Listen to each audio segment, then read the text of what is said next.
الله الرحمن الرحيم. السلام عليكم ورحمة الله وبركاته.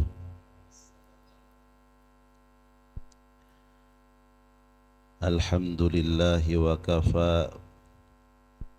والصلاة والسلام على حبيبنا ودخرنا ومولانا محمد المصطفى وعلى آله وأصحابه أهل الصدق والوفاء ومن تبعهم بإحسان إلى يوم الدين وبهداهم مقتفى. وأشهد أن لا إله إلا الله وحده لا شريك له، وأشهد أن محمدا عبده ورسوله. اللهم اجعل جمعنا هذا جمعا مباركا مرحوما، وتفرقنا من بعده تفرقا معصوما، ولا تجعل بيننا شقيا ولا محروما. اللهم تقبل منا صيامنا وصلاتنا وتلاوتنا وزكواتنا وصدقاتنا وركوعنا وسجودنا وتخشعنا وتضرعنا وجميع صالح أعمالنا في شهر رمضان. اللهم إنا نسألك العفو والعافية في ديننا ودنيانا وأهلنا وأموالنا. اللهم استر عوراتنا وأمن روعاتنا. اللهم احفظنا من بين أيدينا ومن خلفنا وعن أيماننا وعن شمائلنا، ونعوذ بك أن نغتال من تحتنا. اللهم بارك معهدنا معهد حسن الخاتم الإسلامي، واجعله نافعا للأمة الإسلامية، واجعل أفئدة الناس تهوي إليه، ووفقه لما تحب وترضى، واجعله وزده بهاء ونجاحا يا ذا الجلال والإكرام. Amma ba'du, yang saya hormati, semoga Allah muliakan Ketua Yayasan beserta seluruh pengurus, Bapak Kepala Desa, Ibu Kepala Desa, ya, yang diwakili oleh Pak Sekretaris Desa, Pak Sadam, dan seluruh jajaran pengurus Desa Manis Kidul yang tidak bisa saya sebut satu persatu, namun tidak mengurangi rasa ta'zim dan hormat kami, yang sama-sama mudah-mudahan semua jadi dimuliakan oleh Allah Subhanahu wa Ta'ala. Bersyukur kepada Allah Subhanahu wa Ta'ala bahwa hari ini 15 Ramadan 1446 Hijriah kita bisa bersua, berkumpul, bertatap wajah di salah satu tempat terbaik insyaallah di muka bumi, karena di sini hampir 24 jam dibacakan ayat suci Al-Quran di Pondok Pesantren Husnul Khotimah. Dan kita berharap perkumpulan kita di sini bukan hanya menambah cinta dan kasih sayang di antara kita semuanya, tapi lebih dari itu mampu mendatangkan cinta dan kasih sayang Allah Subhanahu wa Ta'ala. Dalam sebuah hadis disebutkan, hadis kursi, wajabat mahabbati lil mutazawirina fiyya wal mutahabina fiyya wal mutajalisina fiyya wal mutabadhilina fiyya. Kata Allah, Allah berfirman, wajib cinta dan kasih sayangku bagi mereka yang saling berkunjung karena aku, saling mencintai karena aku, saling duduk berdampingan karena aku, saling berbagi berderma karena aku.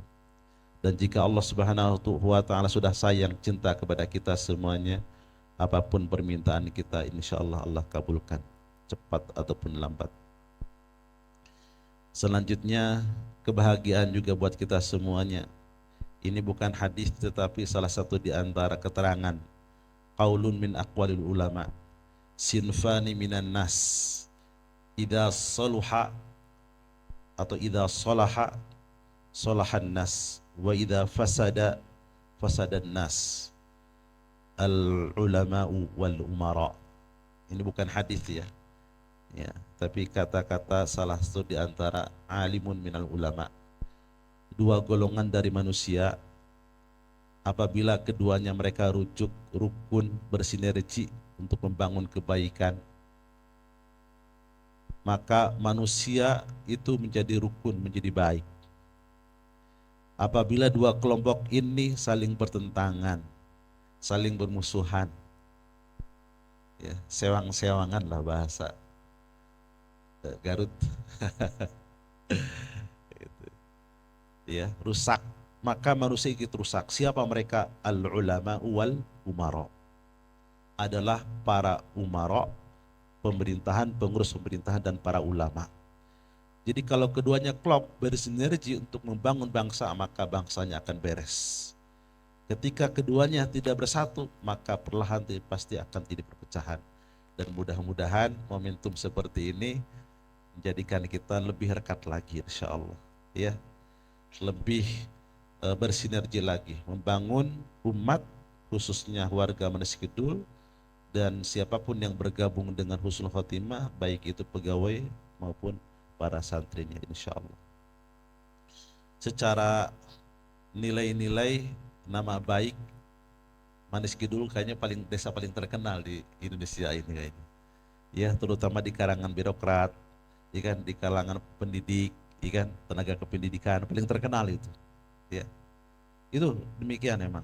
Ya, alhamdulillah, karena kenyataannya anak-anak kita itu datang dari berbagai pelosok, ya, hampir semua provinsi ada, dari Papua sampai Aceh ada. Ya, bukan hampir, memang semua provinsi ada, tapi yang tidak ada itu memang tidak mungkin semua kabupaten, kota, seluruh Indonesia memang belum. Target kita amanah Dewan Pembina harus setiap kabupaten kota ada perwakilan. Ini mudah-mudahan ke depan bisa terwujud insya Allah. Dan Husnul Khotimah sampai sejauh ini juga berkat kerjasama, ya, dukungan secara moral, ya kan, maupun doa dari seluruh pemerintah, ya, masyarakat dan pemerintah desa Manes Kidul. Hadirin yang dimuliakan Allah Subhanahu wa taala, izinkan saya menyampaikan salah satu hadis Nabi Muhammad SAW. Ini mudah-mudahan menjadi penguat kepada kita untuk kita terus berlari. Kalau istilah atlet itu, ya, kita udah etapa pertengahan. Kalau atlet, ya, mau pesepak bola, ya, ataupun seorang atletik, ya, atletik lari gitu, menjelang finish itu larinya semakin kencang, ya. Pesepak bola juga sama, menjelang injury time itu bukan semakin kendor, tapi semakin mengencangkan larinya dan semakin mengeratkan kerjasama satu dengan yang lain, bukan semakin mundur gitu. Dan kejadian yang tidak mengenakan itu dialami oleh berbagai klub sepak bola. 10 menit menjelang akhir, 5 menit menjelang akhir itu santai, menurunkan tensi permainannya. Kemenangan sudah depan mata 2-0, berbalik arah menjadi 3-2, kalah itu. Saya dulu pernah menyaksikan bagaimana final Liga Champion Eropa antara Real Madrid dengan Manchester United gitu. Hah? Ya kan? Pernah Manchester United waktu itu kalah 2-0 oleh Real Madrid, Spanyol itu, klub asal Spanyol itu. Wow, begitulah gitu kira-kira, lama gitu kan, zaman baheula begitu kan. Ah, iya betul, betul. Kamu kira betul, ya kan? Iya, iya kan? 5 menit menjelang akhir, ya kan gitu. Mampu membalikan keadaan jadi 3-2, menang itu. Tapi negara itu ya. Iya. Itu artinya apa gitu, ya kan? Iya. Gitu. Nah kita momentum udah masuk pertengahan gitu. Jadi semakin mengencangkan lari kita semuanya, tilawahnya semakin ditingkatkan, ibadah yang lainnya semakin ditingkatkan. Agar apa? Tentu insya Allah nilai ketakwaan itu bisa terinternalisasi dalam diri kita semuanya. Rasulullah SAW bersabda itu, yang mudah-mudahan jadi motivasi kita semuanya. Inna fil jannati ghurafan. Inna fil jannati ghurafan. Di surga itu ada rumah istana yang tinggi terdiri dari puluhan kamar. Ya. Kita punya rumah berapa kamar di rumah di dunia? Jarang ya puluhan kamar itu. Paling Sultan Brunei katanya memiliki sekitar 270 kamar, istana termegah. Iya mungkin disewakan juga. Gitu kan. Dan dipastikan itu kosong kecuali ada tamu kenegaraan. Ini kata Rasulullah, inna fil jannati ghurafan, di surga itu ada istana yang terdiri yang dari berbagai ruangan, berbagai kamar, ya, yang batanya terdiri dari emas dan perak, dindingnya terdiri dari minyak kasturi, wanginya luar biasa, dan ini dari permata. Setiap kamarnya lengkap dengan bidadarinya, dengan para pelayannya. Masya Allah, mau Pak Haji? Mau? Iya, harus terobsesi gitu. Jadi kalau kita diminta cita-cita, Umar bin Khattab pernah bertanya kepada para sahabat, ya kan? Memintalah kepada Allah. Apa yang kalian inginkan, cita-citakan. Ada yang ingin menjadi pengusaha sukses, ada yang ingin memiliki istri banyak, Pak. Ya, biasanya begitu. Kan teorinya katanya begitu. Laki-laki itu semakin mapan, semakin nakal, ya kan? Semakin banyak uang, semakin butuh perempuan. Kan gitu ya, Pak. Untung kita miskin ya. Gitu. Itu tanpa norma agama, ya. Kalau punya agama ya semakin kaya, semakin takut pada Allah Subhanahu, semakin dermawan kan begitu. Di surga itu ada istana yang terdiri dari berbagai puluhan kamar. Ya. Tadi ciri-cirinya sudah disampaikan, luar biasa. Dan setiap kamar terisi dengan bidadari-bidadari dan pelayan yang lainnya, lengkap dengan buah-buahan, makanan dan sebagainya. Kemudian salah satu sahabat Nabi bertanya, "Qalu liman ya Rasulullah?" Mereka bertanya itu, bukan salah satu ya, beberapa orang sahabat. Ini diperuntukkan buat siapa, wahai Rasul? Surga yang begitu indah, luar biasa itu. Rasul mengatakan sederhana. Pertama, liman atobal kalama. Bagi orang yang baik kata-katanya. Jujur benar kata-katanya. Dan Ramadan, puasa Ramadan ini mengajarkan kita kejujuran. Kita tidak berani untuk sekedar curang minum air walaupun setetes, walaupun tidak ada orang yang melihat. Kalaupun ada orang yang melihat pun kita pura-pura wudhu, dimasukin berkumur-kumur, keluarin separohnya, gak ada yang tahu, betul gak? Tapi kita tidak melakukan itu semuanya. Karena puasa ini melatih kita untuk jujur. Walaupun jujur itu dalam beberapa hal itu berat konsekuensinya. Ketika menjadi saksi atas terpidana, padahal itu adalah ada kerabat kita, atasan kita, ya, saudara kita, kan kita harus menyampaikan apa adanya. Berat gak? Berat itu. Tapi kejujuran itu sangat luar biasa, dan itu berkonsekuensi surga dengan spesifikasi yang luar biasa tadi itu. Liman atobal kalam, bagi orang yang baik kata-katanya, benar kata-katanya. Maka kata Nabi Shallallahu Alaihi Wasallam, "Malam yada' qaulaz zur wal amala bihi, falaysa lillahi hajatun fi an yada'a ta'amahu wa syarabahu."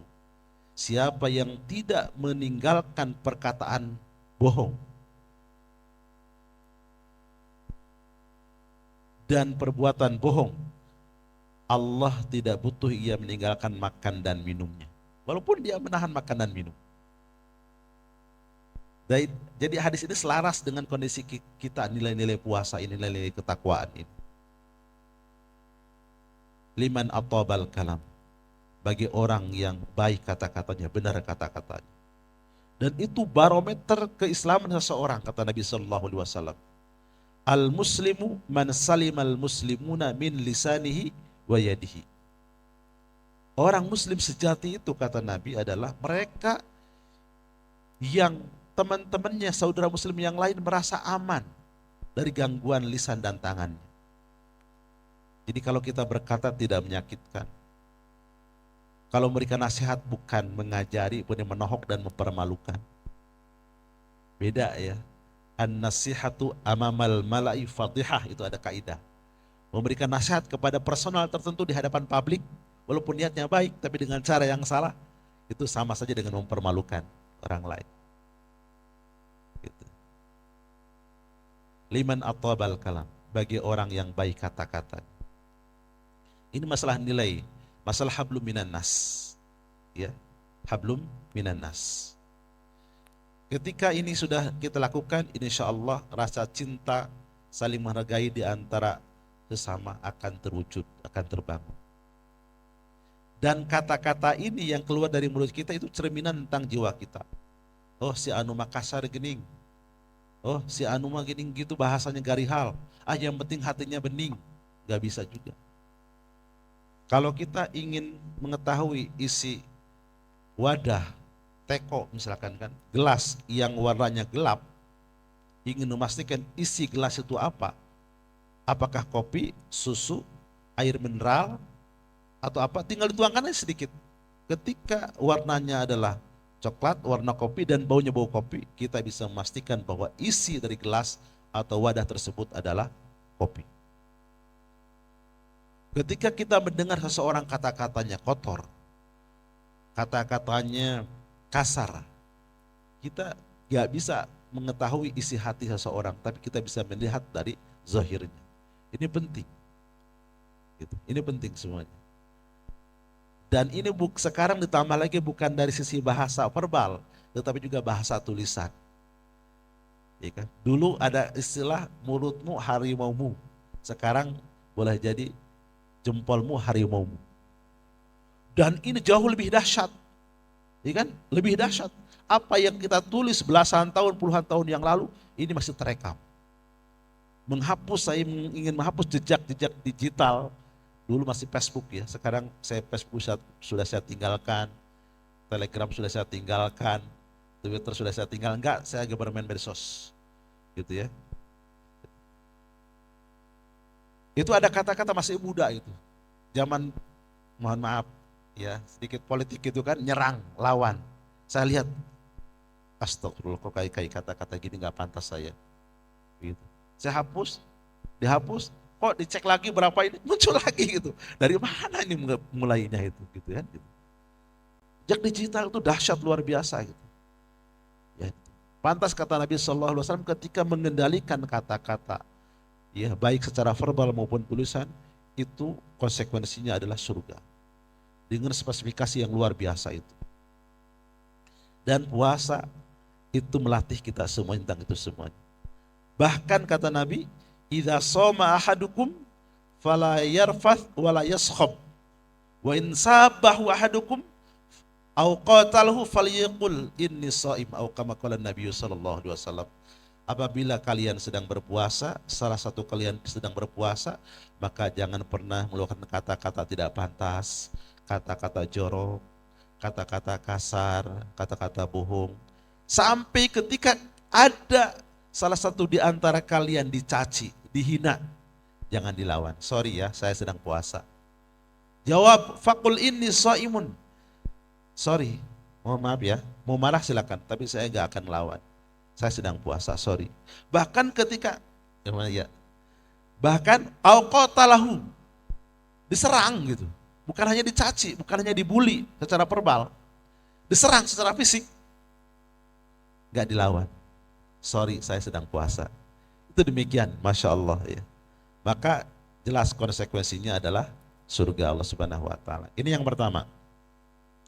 Yang kedua kata Nabi, ya, liman absyas salam, bagi mereka yang menyebarkan salam, ya. Menyebarkan salam itu bisa bermakna dua. Pertama, menyebarkan kedamaian, ya sejuk lah gitu kan, tidak menjadi provokator, tidak memancing emosi orang lain, ya kan? Tidak memanas-manasi. Ketika kita dengar gunjingan orang menjelekkan seseorang, kita langsung menghindar. Mohon maaf ya, saya nggak tahu masalah itu, saya nggak mau terlibat, pergi saja. Itu menyebar kedamaian. Bermakna yang kedua adalah menyebarkan salam, assalamualaikum warahmatullahi wabarakatuh. Saat berjumpa, bertemu dengan siapapun di antara saudara kita semuanya. Dan itu pesannya luar biasa. Assalamualaikum, semoga kesejahteraan, keselamatan, ketenangan, warahmatullahi, rahmat Allah, wabarakatuh, dan berkah Allah alaikum senantiasa membersamai Anda. Itu luar biasa maknanya. Beda dengan salamnya kita ya di waktu tertentu. Selamat malam. Semoga Anda selamat di waktu malam. Waktu pagi nanti waktu nggak tahu mungkin kecelakaan ditabrak orang juga gak apa, bukan urusan saya. Ya kan? Selamat pagi, semoga Anda selamat di waktu pagi. Waktu siang, waktu sore itu bukan urusan saya. Itu bagus tapi parsial. Sebagian-sebagian. Dan itu ternyata ya pesan pertama yang disampaikan oleh Rasulullah SAW saat pertama kali sampai di Yathrib atau Madinah saat itu. Rasul tahu saat itu, ya sudah memprediksi gitu kan, puluhan tahun ke depan gitu. Ketika ada pendatang, ya biasanya masyarakat lokalnya itu sedikit tersingkirkan, termarginalkan secara ekonomi. Mengapa? Karena secara psikologi, masyarakat asli, penduduk asli itu biasanya kan santai bawaannya. Saya punya orang tua punya tanah, punya kerjaan, betul gak? Santai saja, nanti kalau ini saya punya orang tua punya tanah banyak, punya warisan dan sebagainya. Cenderung santai. Pendatang, saya kalau nggak berjuang, bekerja keras, betul gak? Berusaha, bekerja sama, saya gak bisa maju, betul gak? Saat pertama kali Rasulullah sampai di Madinah dengan para muhajirin, orang-orang yang hijrah ke Madinah, Rasulullah menyampaikan 4 pesan utama saat itu.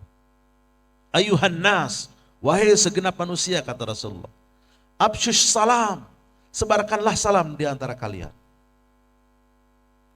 Kalau kan lucu kalau kita sudah mendoakan assalamualaikum warahmatullahi wabarakatuh, semoga keselamatan, kesejahteraan, kedamaian, rahmatan berkah Allah senantiasa menyertaimu.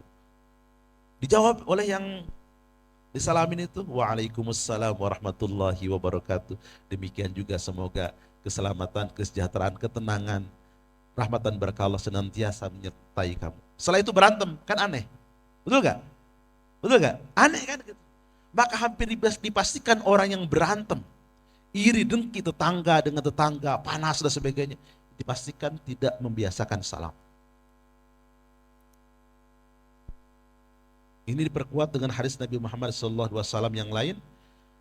Ala adullukum, apakah kalian aku ingin tunjukkan, ala amalin, atas sebuah amalan, idza fa'altumuhu tahabbabtum, apabila kalian melaksanakannya, mengerjakannya dengan seksama, kalian akan saling mencintai, saling menghargai, saling toleransi satu dengan yang lain. Apa kata Nabi? Absyus salama bainakum, sebarkanlah salam di antara kalian. Itu kunci itu. Itu salah satu penggalan hadis lengkapnya itu, wallahi la tu'minu, kan? Hatta tahabbabtum, kalian tidak beriman sampai kalian saling mencintai. Apakah kalian ingin aku tunjukkan kepada sebuah amalan, apabila kalian melaksanakannya pasti kalian akan saling mencintai. Apa itu? Sebarkanlah salam di antara kalian. Jadi dipastikan kalau ada berantem pasti gak salam itu. Gak biasa di kita kan gitu. Ketemu assalamualaikum warahmatullahi wabarakatuh, waalaikumsalam warahmatullahi wabarakatuh. Ceknya salam main tadi. Aina salam deui. Padahal itu aturannya adalah kita berpisah terhalang tembok, ketemu lagi, salam lagi itu begitu. Ya, kan gak rugi doa. Kalaupun tidak dijawab oleh saudara kita, dipastikan malaikat menjawab doa kita semua, salam kita semua. Itu yang kedua, dan ini sesuai dengan nilai-nilai ketakwaan ya yang dimaksud dari tujuan berpuasa ini. Sampai jam berapa Pak Ji? Maghrib. Oh, udah pegal biasanya kan bapak di sini udah pegal kan gitu kan. Sebagainya. Baik, yang ketiga. Ya. Wa at'amat ta'am. Ya. Inna fil jannati ghurafan. Di surga itu ada berbagai kamar. Ini ada yang kelewat tadi kata-kata. Yura zahiruha min butuniha wa yura butunuha min zuhuriha atau min zahiriha. Luarannya bisa kelihatan dari dalamannya, dalaman bisa kelihatan dari luarannya. Saya mencari keterangan itu bingung saya. Ini kan rumah berarti rumah kaca ya. Dalamannya bisa kelihatan dari luarannya, luarannya bisa kelihatan dari dalaman. Mungkin rumah kaca ya. Tapi kan tadi dindingnya terbuat dari emas dan perak. Betul gak? Iya, batu batanya. Kemudian dindingnya dari minyak kasturi. Ini dari permata. Bagaimana caranya? Oh bisa ya. Saya buat ilustrasi. Sekarang ada mobil kan, 360 kamera kan gitu. Betul gak? Kita bisa melihat sekeliling isi mobil, betul gak? Dari kamera yang depan itu. Betul gak? Bisa kelihatan luaran dari dalaman. Betul gak? Untuk pendekatan nih kita nih gitu. Walaupun surga gak bisa seperti itu. Mala ainun ra'at wala udhunun sami'at wala khatara ala qalbi bashar. Surga itu tidak pernah terbayang oleh pikiran kita. Gak pernah kita lihat, gak pernah kita dengar sebelumnya. Beda pokoknya, walaupun digambarkan begitu indah itu. Disiapkan bagi siapa tadi? Orang yang menjaga kata-kata yang baik. Yang kedua yang senantiasa menyebarkan salam. Yang ketiga wa'at amat ta'ab, bagi orang yang berderma, berbagi. Dan ini relevan juga dengan kondisi saum ini. Rasulullah Shallallahu Alaihi Wasallam itu ya, orang yang paling dermawan di muka bumi ini. Ya. Dan lebih dermawan lagi ketika masuk bulan puasa. Dan kedermawanannya itu lebih dermawan lagi, lebih dahsyat lagi dibanding dengan angin yang berhembus.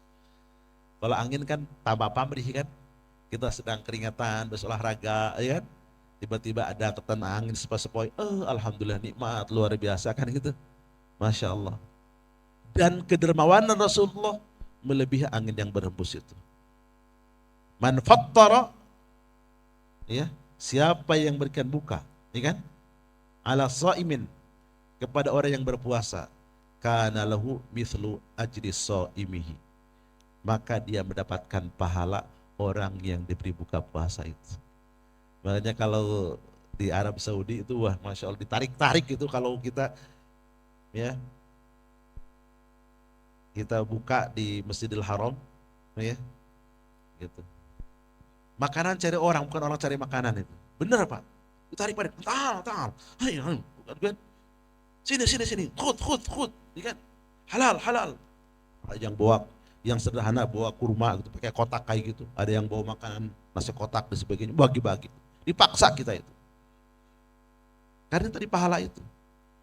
Mereka mungkin merasa pahalanya gak sempurna gitu. Orang datang ke sana dari berbagai negara, mengorbankan waktunya, tenaganya, bahkan hartanya, pun ikhlas kan? Kan datang ke sana bukan untuk dunia. Pasti puasanya benar nih. Betul gak? Puasanya benar, saya ingin pahala orang yang puasanya benar itu. Makanya dipaksa kita itu. Luar biasa gitu. Sementara di kita itu kadang takjil on the road, ya. Berbuka puasa yang jalanan, supir angkot kadang nggak puasa juga gitu. Boro-boro dapat dosanya gitu. Begitu ya. Kita husnuzon kan gitu. Jadi yang diberi buka puasa itu yang betul-betul ini, ya, yang berpuasa, orang soleh, orang baik dan sebagainya. Biar kita dapat pahala orang yang diberi buka puasa itu. Baik yang pertama tadi ya, atobal kalam, absyas salam, Kemudian at'am ketiganya ini terkait dengan kesolehan sosial. Kesolehan sosial semuanya, hablum minan nas semuanya. Kemudian yang keempat, ya, yang keempat, wadawa masyam, bagi orang yang mendawamkan puasa.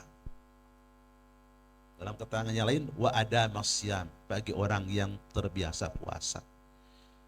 Ketiga empatnya sedang kita lakukan saat ini. Kita menjaga kata, menjaga mata, kita menjabarkan kebaikan, kita berupaya untuk saling membahagiakan pada orang lain, merasakan bagaimana laparnya orang-orang yang terbiasa kekurangan. Kalau kita terbiasa kenyang, kadang kita gak tahu bagaimana rasanya lapar. Dan Allah didik kita semuanya dengan lewat puasa Ramadan ini. Biar timbul perasaan bagaimana membayangkan saudara-saudara kita yang ada di Palestina sana, atau di belahan dunia lainnya yang mereka sedang termarginalkan saat ini. Paling tidak muncul doa kita ya untuk mereka semuanya, ya, yang di Suriah, yang Lebanon, bahkan yang dekat dengan Indonesia, Myanmar itu, terlepas dari gonjang-ganjing mereka Rohingya itu warga negara mana asal dan sebagainya, tapi Muslim mereka itu bagaimanapun. Kita peduli. Malam yahtam bi amril mu'min, ya falaysa minna. Siapa yang tidak peduli dengan urusan mukmin yang lainnya, bukan golongan kami, kata Nabi. Maka bagi kita itu nasionalisme dalam Islam itu bukan hanya dibatasi teritorial geografis, bukan, tapi masalah akidah. Itu atamat ta'am. Kemudian berikutnya adalah wa ada masyam, bagi orang yang terbiasa puasa. Dan kita sudah 15 hari. Kita berhusnuzan, kita termasuk di antara yang disabdakan oleh Rasulullah Sallallahu Alaihi Wasallam. Ada masyam terbiasa puasa. Ya. Walaupun di sini keterangannya adalah puasa sunnah, ya, puasa Daud. Ya. Rasulullah Sallallahu Alaihi Wasallam ditanya, puasa apakah ya Rasulullah yang paling afdal itu? Ya kan? Rasulullah menjawab, di antaranya adalah saum Daud. Hari ini puasa, besok berbuka, dan selanjutnya. Dan dijamin pasti jiwanya lebih terkendali, fisiknya pasti lebih sehat. Kenyataannya penyakit-penyakit yang datang belakangan ini karena faktor kekenyangan. Bukan hanya faktor makan yang enak, tapi sering kenyang. Orang yang sering kenyang itu sangat rentan terhadap penyakit dibanding orang yang sering kena lapar. Itu pasti. Itu pasti. Kemarin saya difasilitasi sama Pak Haji dan kawan, general check up itu. Gulanya sekian. Aduh. Hah? Iya, betul. Diakui kita sering kenyang. Kita sering kenyang. Coba bisa kelihatan perutnya. Ya kan? Hamil 6 bulan ini. Ya kan? Begitu. Iya. Ya. Maka ini sebuah keterangan itu. Nabi pernah dikasih hadiah. Ya. Kasih hadiah seorang dokter untuk mengobati Nabi dan para sahabat sekitarnya.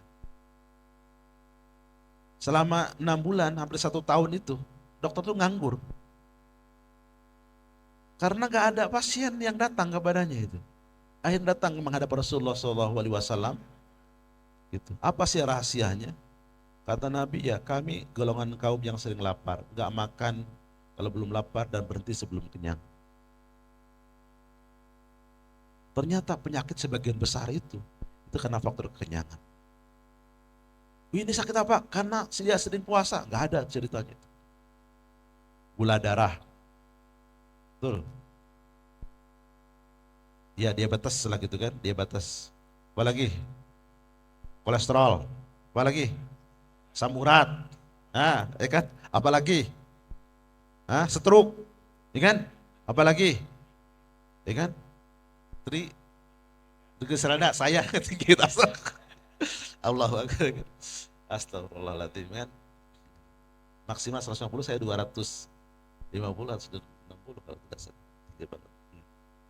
Ya. Itu karena faktor makanan. Dan ternyata sekarang ini ya kata dokter ya, atau praktisi kesehatan, penyakit yang menyebabkan kematian nomor satu di Indonesia dan di dunia secara umum itu adalah penyakit yang tidak menular, bukan AIDS, ya kan? Penyebab kematian nomor satu itu penyakit yang tidak menular. Seperti apa tadi? Darah tinggi, stroke, jantung, tuk, sehat, olahraga, habis olahraga, tek tek tekak gitu kan? Langsung tiba-tiba ulah istirahat untuk selamanya. Betul nggak?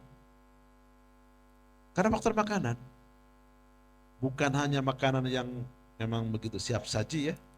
Jadi jangan banyak rumah-rumah makan dan sebagainya gitu. Ya itu mah buat orang luar lah. Buat kita mah cukup masakan istri yang paling nikmat itu di rumah. Sederhana itu. Kalau ada uang tabungin ya gak apa-apa lah gitu. Kalau ke sana jalan-jalan gak apa-apa, bekal dari rumah nasinya dengan lauknya. Kalau tapi nanti disintrek gitu kan. Gitu. Gitu. Ya. Apalagi bulan puasa kayak gini kan, wah, teman-teman minta, Ustaz, iftar jamaahnya di mana? Di luar, Ustaz. Aduh, saya gak kebayang sholatnya bagaimana. Sholat maghribnya susah. Hari-hari kita ingin dapat pahala malah ngumel-ngumel kan di mana ngantri kayak gitu. Udah gak usah, di sini saja pesan ke HK Resto, saya bilang begitu. Udah pengalaman yang sebelumnya itu. Ya. Jadi dengan puasa itu menjadikan kita lebih baik lagi. Gitu. Para santri saya tanya itu, ya kan? Sudah berapa kali khotam? Ada yang 2 kali khotam, ada yang 3 kali khotam, ada yang 4 kali khotam sampai sekarang. Padahal mereka sedang ujian. Sebelumnya boro-boro Pak, tapi dengan puasa ini, dengan berlapar ini, bawaannya memang ketaatan kepada Allah Subhanahu Wa Taala. Gitu. Jiwa kita pasti lebih lebih ringan untuk melakukan kebaikan. Badan kita pasti lebih sehat, pasti lebih sehat. Itu hikmah puasa. Kata-kata kita terkendali. Santri biasanya angka yang kabur itu, ya di luar Ramadan itu, yang loncat-loncat kayak gitu ada saja Pak. Ya, ada banyak. Ketika Ramadan, walaupun ada jarang Pak. Ya, karena mau loncat tuh udah lemes duluan Pak, ya kan? Loncat kayak lemes lagi gak jadi. Gitu. Puasa itu, masya Allah. Kita wa ada masyam bagi orang yang mendawamkan puasa. Dan hari ini paling tidak insya Allah kita sudah masuk ke hari yang ke-15. Ya, puasa kita bukan hanya memindahkan jadwal makan Pak. Kan ada kan, makannya puasanya ketika buka puasa, semuanya masuk, kolaknya masuk, ya kan? Apalagi gorengannya masuk, apalagi cendolnya masuk gitu kan, kolak masuk, gitu kan? Ya, baru 4 rakaat tarawih, Allahu Akbar. Aduh, ba'da tarawih itu menghidupkan malam-malam, bukan menghidupkan, mematikan malamnya. Segera itu, nggak udah ngantuk tidur itu. Buka puasa ketika jam 2 bangun itu kan ada oprok-oprok itu kan. Oh, itu saya rumah di pinggir jalan di sini di Sadamantra itu. Kadang barbar juga itu orang itu. Pokoknya dipaksa untuk bangun. Waduh. Ya Allah, ya Rabb. Jam 2 itu Pak. Tapi saya husnuzon kan.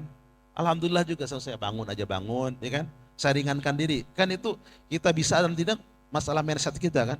Saya bisa lah bangun. Saya bangun, saya wudhu, saya sholat sambil tilawah Al-Quran itu. Pakai Quran yang berdiri itu. Standing mushaf itu. Alhamdulillah sampai sahur dapat 4 juz tilawah Al-Quran itu, hikmah itu. Gitu. Sahurnya bagaimana? Ya kata Nabi ya cukup dengan alama'in wa tamaratin. Cukup dengan air dan beberapa bitur kurma saja. Maka selama 15 hari ini pengalaman saya gak pernah makan nasi atau sejenisnya. Kecuali air putih dan kadang-kadang dengan kurma saja. Kuat ternyata. Ternyata badan kita tuh makan sekali sehari juga cukup ternyata itu. Selama ini hanya nafsu doang ternyata itu. Apa? Ya, ngemil juga enggak, alhamdulillah. Iya, alhamdulillah. Ya, ya, ya karena ketika sahur mengemil bagaimana kan? Alhamdulillah, pasti sehat insya Allah. Jadi kalau ingin sehat, ikuti sunnah Rasulullah Sallallahu Alaihi Wasallam. Kalau kita banyak penyakit, saya banyak penyakit, dipastikan saya melanggar sunnah Rasulullah Sallallahu Alaihi Wasallam. Dipastikan itu, dipastikan. Kenapa sih banyak penyakit ini? Kenapa? Karena saya gak menjalankan sunnah Rasulullah Sallallahu Alaihi Wasallam. Kalau sunnah dijalankan, kalau kematian kan pasti Pak ya. Tapi kan kita harus berupaya menyayangi diri sendiri dengan cara apa tadi? Di antaranya adalah mengikuti sunnah Rasulullah Sallallahu Alaihi Wasallam. Kemudian yang keempat, yang kelima, ini surga yang begitu indah luar biasa. Bagi siapa ya Rasulullah? Ya, liman shalla bil laili wan nasu niyam. Bagi orang yang sholat malam ketika sebagian besar orang sedang tidur terlelap. Itu ahli surga semua. Dan Ramadan itu mengajarkan kita semuanya untuk itu semua. Ya. Rasulullah SAW di 20 hari terakhir, 10 hari terakhir itu sunnahnya demikian, mengencangkan ikat pinggangnya, membangunkan keluarganya. Mengencangkan ikat pinggang itu ada dua makna. Dia menjauhi istrinya, dia mengurangi makannya. Karena ternyata makan banyak itu konsekuensinya ngantuk, lemes. Bapak saya dulu almarhum, Allah yarham, itu nyaris gak pernah makan nasi itu. Padahal kerja kuli gitu. Kenapa apa gak makan nasi? Lemes saya tuh katanya, ya kan? Kalau makan nasi itu, kalau makan nasi lemes. Jadi makannya itu ketika buka puasa gitu. Itu saya sugesti, ya kan? Karena emang bagusnya makanlah gitu kan, sahur. Tasaharu fa inna fis sahuri barokah. Ya, makan sahurlah gitu. Walaupun dengan kurma ulun apa sebagainya. Nah, kata Nabi, surga yang begitu indah itu dipersiapkan bagi yang kelima, bagi orang yang melaksanakan qiyamul lail, melaksanakan menghidupkan malamnya ketika sebagian besar orang sedang tidur terlelap. Dan itu semuanya butuh effort, ya kan? Butuh usaha luar biasa dari kita semuanya. Pantas Rasul mengatakan itu mereka itu ahli surga semuanya. Karena memang ringan, sederhana tapi berat. Menjaga lisan kita ini, ya, itu sebenarnya sederhana tapi berat sebetulnya. Menyebarkan salam itu sederhana banget, tapi kita kadang malas. Kita berbagi makanan sederhana, ada apa dengan tetangga, tok-tok, assalamualaikum, ini nyobian nyicipin nih. Walaupun hanya, kata Nabi, walaupun hanya berbagi kuah aja gak apa-apa. Idza tabakhtum, apabila kalian masak, faaksiru ma'aha. Kalau kalian banyak makan sayur atau masak sayur, masakan, perbanyak airnya. Kemudian berbagi dengan tetangga. Dan itu akan mewariskan merasa mahabbah, saling cinta mencintai di antara kita semuanya. Nah, dari kelima ini semuanya itu adalah yang keempat nih. Keempat itu semuanya adalah kesolehan sosial. Menjaga kata-kata yang baik. Yang kedua, menyebarkan salam. Yang ketiga, apa tadi? Memberikan makan. Yang keempat, wadawa masyam ya. Maaf, tiga berarti kan tadi. Tiga terkait dengan kesolehan sosial, dua kesolehan spiritual kepada Allah Subhanahu wa taala. Ya gitu. Ya mudah-mudahan dengan kelima hal ini menjadikan kita lebih termotivasi lagi untuk menjaga ketakwaan, nilai-nilai ketakwaan lewat puasa ini dengan tadi menjaga kata-kata kita, ya, berbagi, menyebarkan salam, sehingga kita berhak untuk mendapatkan surganya Allah Subhanahu wa taala. Dan sudah tentu bagi orang yang berpuasa disiapkan pintu khusus, ya, yaitu pintu Ar-Rayyan, ya, pintu Ar-Rayyan. Dan bukan hanya pintu Ar-Rayyan, nanti disiapkan bagi mereka, bagi kita semua, mudah-mudahan surga dengan spesifikasi, dengan tanda-tanda yang sangat luar biasa, itu luar biasa insya Allah. Bapak-bapak di dunia tidak terwujud ingin beristri 2, 3 pahajaman, 2, 3, 4, nanti di sana itu insya Allah tidak terhingga, ya, berbagai pasangan, berbagai bidadari surga yang disiapkan oleh Allah Subhanahu wa taala. Demikian barangkali tausiah jelang buka puasa ini, mudah-mudahan ada sedikit yang bisa diambil dan jadi motivasi kita untuk terus melangkah menjaga kesolehan sosial, kesolehan pribadi dengan individu di sisa bulan Ramadan ini insyaallah. Dan pasca Ramadan kita betul-betul keluar sebagai pribadi-pribadi yang bertakwa. Kurang lebihnya mohon maaf. Terima kasih atas perhatiannya. Wassalamualaikum warahmatullahi wabarakatuh.